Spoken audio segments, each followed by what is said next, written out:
윤석열 대통령은 제가 볼 때는 70년대 이후에 이태원은 가본 적도 없어요. 그러니까 동남아 식당 몇 곳밖에 없는. 이태원에는 동남아 식당 몇 곳만 있고 볼 것도 없는 데인데 거기 왜 이렇게 애들이 많이 모인 거야?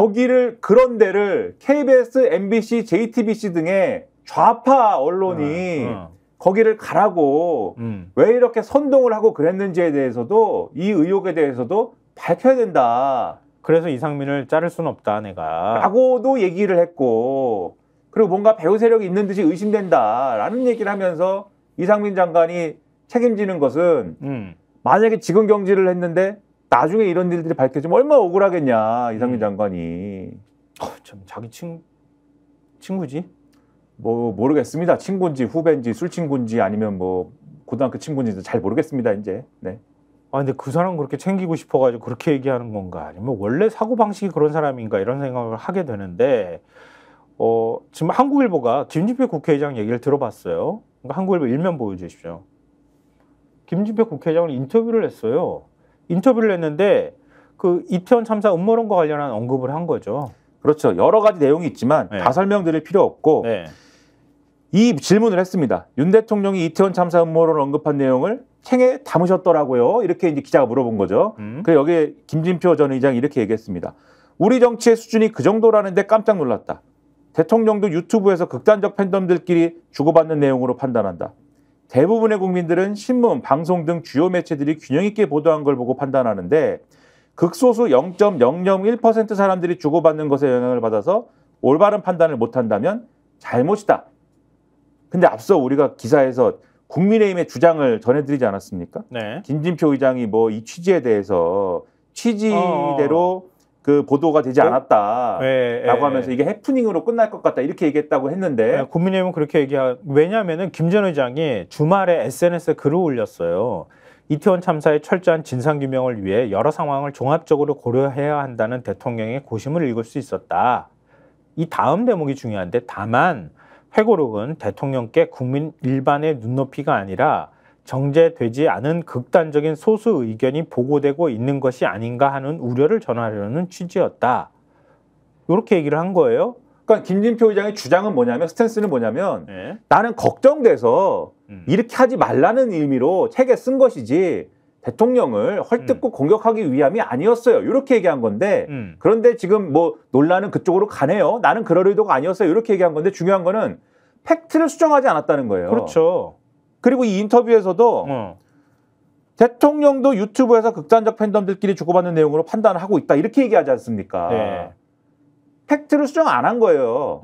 그러니까는 김진표 전 국회의장이 어쨌든 이제부터는 정치 원로인 거 아닙니까? 그리고 그렇죠. 국회의장일 때도 어쨌든 나름대로는 그 무게를 지켜야 되는 어떤 직책일 텐데 그러다 보니까는 손들고 이 대통령 왜 그렇게 얘기합니까? 이렇게 할 수 없는 직책이고 지금도 그런 입장에서 나름대로는 그 생각을 하면서 본인의 체면과 앞으로의 역할을 생각하면서 최대한 어쨌든 톤 다운을 해가지고 얘기를 하는데 가장 중요한 요 사실관계 대통령으로부터 그 얘기를 들었다라는 거 이거는 계속 반복적으로 얘기를 하는 거예요 지금. 네. 극소수 0.001%의 극우 유튜버들이 하는데 대통령이 그 사람들의 의견을 받아들인 거다라는 식으로 얘기를 하는 거예요 지금. 그렇죠.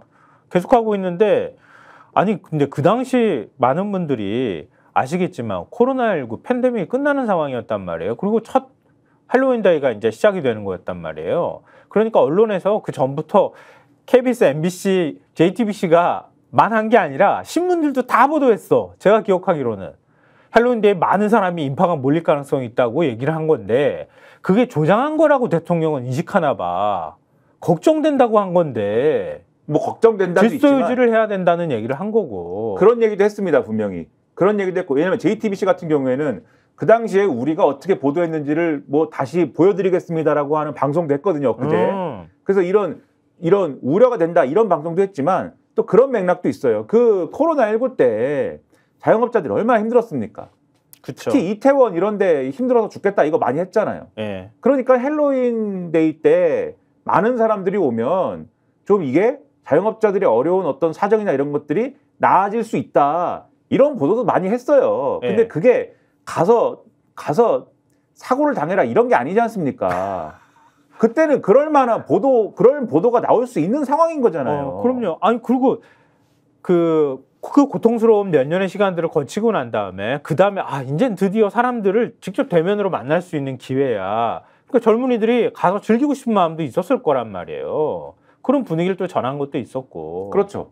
근데 그거를 예를 들면은 가서 그런 사고가 나라고 등 떠밀었단 말이야. 좌파 언론들이. 예를 들면은 그걸 가지고 국민의힘의 일부 의원들도 그 당시에 언론 탓을 막 했어요. 그거 뭐 공영방송이나 이런 맞아. 데서 그 사고 날 수 있다고 경고를 해야지 왜 이렇게 들떠가지고 들뜬 분위기에 편승했느냐.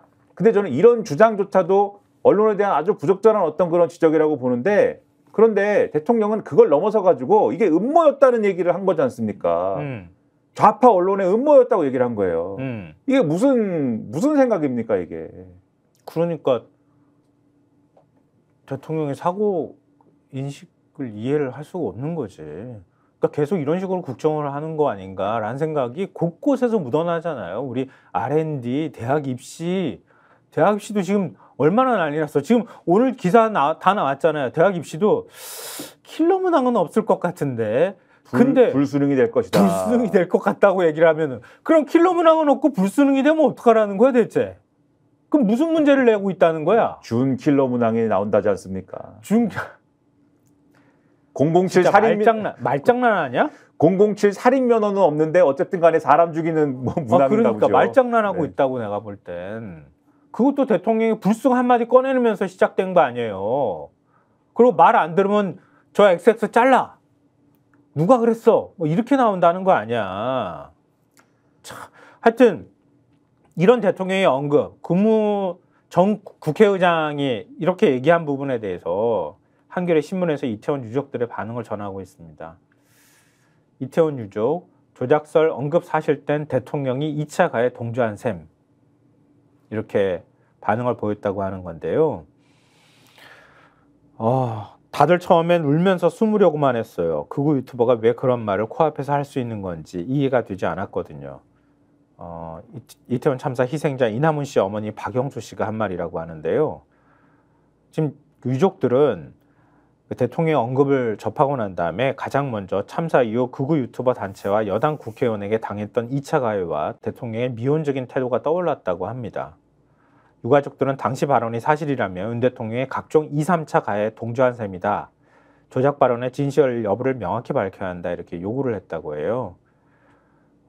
이태원 참사 기억 소통공간 주변에서 한겨레신문 기자가 만난 아까 말씀드렸던 박영수 씨는 김 전 의장 회고록 내용을 보고 지난해 7월 25일 헌법재판소에 이상민 장관 탄핵 기각 결정이 나온 날을 떠올렸다고 합니다. 눈물을 흘리며 서 있는 박 씨 앞에서 극우단체는 이태원은 북한의 소행이라고 외치는가 하면 이렇게 좋은 날이라고 노래를 불렀다고 합니다. 비명을 지르고 쓰러진 박 씨는 사람이 무서워 두세 달 집 밖으로 나오지도 못했다고 합니다. 박 씨는 2022년 참사 직후죠. 11월 22일 유가족들의 첫 기자회견에서 더는 눈물만 흘리는 무능한 엄마가 되지 않겠다고 다짐했지만 음모론과 혐오 앞에 약속을 지키기가 쉽지 않았다고 전했답니다. 박 씨는 윤 대통령이 했다는 발언을 보고 정부 대응에도 그런 태도가 깔린 것이 아닌가 의구심마저 들었다고 하는데요. 이정민 이태원 참사 유가족협의회 운영위원장은 극우 유튜버 단체 행동을 보며 그들이 국가 최고 권력인 것 같았다고 느낄 정도였다. 대통령의 발언이 놀랍지 않을 정도로 정부 또한 이들의 2, 3차 가해를 방관하고 유가족의 목소리를 듣지 않았다라고 짚었다고 합니다. 이 위원장은 희생자들의 마약 투약 의혹을 제기했던 여당 국회의원도 언급하며 정치인들이 나서서 음모론을 제기하기도 했지만 정부가 묵인하지 않았다면 마구잡이로 그런 얘기를 할 수 없었을 것이라고 얘기를 했답니다. 대통령실은 김 전 의장의 발언이 왜곡됐다고 반박했지만 유가족협의회와 시민대책회의는 의문이 해소되기에는 설명이 충분치 않다라고 지적했다고 하는데요. 지난 28일 논평을 내서 참사 수습 과정에서 정부가 유류품 마약 검사부터 하고 부검을 권유했다든지 유가족들의 간의 만남 요구를 외면했다든지 하는 등의 행태를 보이는 이유가 이러한 생각을 바탕으로 한 것이 아닌가 의문을 키울 뿐이라고 강조했다고 합니다. 그래서 이번 논란을 계기로 지금 극단적인 음모와 정부의 미온적인 대응 또한 이태원 참사 특별조사위원회가 들여다봐야 한다. 그리고 공무원에게 근조 글씨 없는 검은 리본을 달게 하거나 행안부가 재난 원인 조사를 하지 않은 등 참사 이후에 정부의 석연치 않은 대응과 그 배경에 대한 조사도 필요하다라는 점을 짚고 있다고 합니다. 그러니까 지금 이태원 참사 유가족들은 당연히 이런 반응을 보일 수밖에 없는 상황이잖아요. 한겨레신문 사설 내용도 좀 저희가 소개를 해드릴까요? 한겨레신문 사설에서는요, 이태원 조작설 윤 대통령 침묵으로 덮을 문제 아니다. 이런 제목의 사설에서요. 그러니까 쭉 이 부분에 대한 오늘 저희가 언급했다는 내용, 이 파문이 확산되고 있다라면서 윤 대통령이 직접 전체 발언을 공개하고 해명해야 한다는 목소리가 나온다. 윤 대통령에 대한 탄핵 소추안 발의를 요구하는 국회 국민동의 청원 참여자가 이 사안이 공개된 뒤 가파르게 증가해 30일 70만 명을 넘어서는 등 민심의 충격과 놀라움도 갈수록 커지고 있다. 근데 대통령은 아무런 해명도 내놓지 않은 채 침묵을 이어가고 있다. 무책임하기 짝이 없다.